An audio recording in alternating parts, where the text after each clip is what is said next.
Ulu Öndər Heydər Əliyevin iyunun 15-də Ali Sovetin sədri seçilməsi ilə ölkəmizin tarixində yeni mərhələ başladı. Milli Qurtuluş Günü Azərbaycanın dövlətçilik tarixində dönüş nöqtəsi oldu.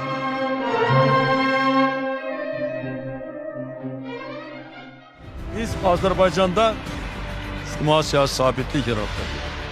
Əmin-amallıq yaratdıq. Bu bizim böyük nailiyyətimizdir. Dəfələrlə demişəm, həyatımın son dəqiqəsinə qədər mən bu xidmət edəcəyəm. Və heç bir şey məni qorxutmur, heç bir şey də məni çəkindirmir. Və mən bütün bu təxribatların, terrorların qabağında durmuşam və duracağam. Azərbaycanın müstəqilliyini qorumuşam, qoruyacağam.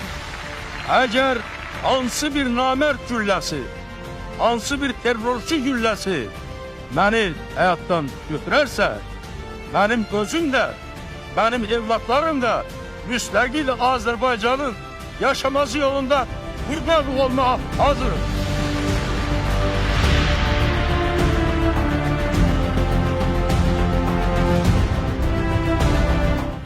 Ulu Öndərin qurduğu Azərbaycanın qazandığı nailiyyətlər bugün hər birimizi qürurlandırır. Heydər Əliyev bizə öyünə biləcəyimiz dövlət yadigar qoyub və bu müstəqil dövlətin bayrağı indi öz ərazi bütövlüyünü və suverenliyini tam təmin edən Azərbaycanın başı üzərində dalğalanır.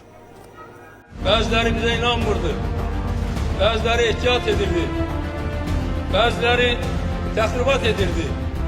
Ancaq biz bütün sınaqlardan çıxdıq, bütün çətinliklər aradan qaldırdıq, bütün bizə göstərilən müqavimətlərə sinə gərdik və verdiyimiz sözə əməl etdik.